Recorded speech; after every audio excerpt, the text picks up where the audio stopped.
Louis Vuitton. इस company का नाम आपने कभी ना कभी तो सुना ही होगा। यह कंपनी वर्ल्ड वाइड अपने लग्जरी गुड्स के लिए फेमस है। आज के समय में लग्जरी का मतलब ही लुई विटॉन है। तो दोस्तों, आज हम बात कर रहे हैं लुई विटॉन कंपनी के मालिक और दुनिया के तीसरे सबसे अमीर इंसान बर्नार्ड अर्नल्ड के बारे में। बर्नार्ड अर्नल्ड का नाम उस समय सामने आया जब 20 जून 2019 को उनकी नेटवर्थ बिल गेट्स की नेटवर्थ से ज़्यादा हो गई और वे बिल गेट्स को पीछे छोड़कर दुनिया के दूसरे सबसे अमीर इंसान बन गए थे। मगर कुछ ही दिनों के अंदर ही बिल गेट्स वापस अपने स्थान पर आ गए। वहीं मार्च 2019 में बर्नार्ड अर्नल्ड ने बर्कशायर हैथवे के चेयरमैन वॉरेन बुफे को पीछे करके दुनिया के तीसरे अमीर व्यक्ति का स्थान हासिल किया। बर्नार्ड अर्नल्ड का जन्म 5 मार्च 1949 को फ्रांस के रूबेक्स में एक बिजनेस परिवार में हुआ।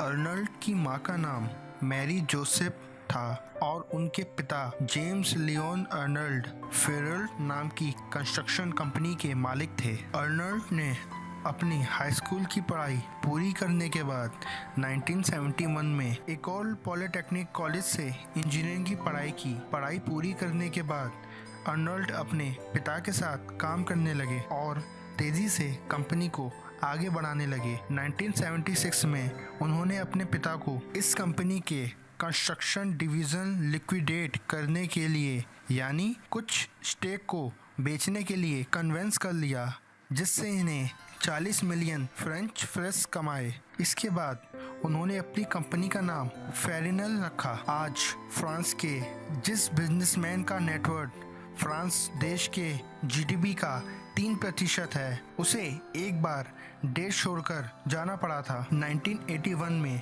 फ्रांस सोशलिस्ट के सत्ता में आने के बाद अर्नल्ड फैमिली को ज़बरदस्ती देश से निकाल दिया गया था और फिर ये यूनाइटेड स्टेट्स चले आए और यूएस में फैमिली ब्रांच शुरू करने की प्लानिंग करने लगे। 1983 में फ्रांस में पॉलिटिकल सीनियर चेंज हुआ और वे फिर फ्रांस अपने परिवार के साथ वापस लौट आए। वापस आने के बाद वह बिजनेसेस में हैवी इन्वेस्टमेंट्स करने लगे। उन्होंने कंपनी को खरीदना शुरू किया और क्रिश्चियन डायो ब्रांड और ली बॉन मार्च जैसे डिपार्टमेंटल स्टोर्स के ओनर बने। सिर्फ यही नहीं, और साथ ही 1985 में डायोर कंपनी के सीईओ भी बन गए। इसी बीच 1987 में लुई विटॉन नाम की कंपनी मार्केट में आई। इन्होंने इस कंपनी के खूब शेयर्स खरीदे और कंपनी के पहले शेयर होल्डर बन गए। इनके पास लुई विटॉन कंपनी की लगभग 48% शेयर होल्डिंग थी। यह company world wide luxury goods बेचती थी। 90s में अर्नल्ड ने कई सारी कंपनियां खरीदी, जैसे leverage, perfume field, Thomas pink जैसी कई सारी कंपनियां खरीदी।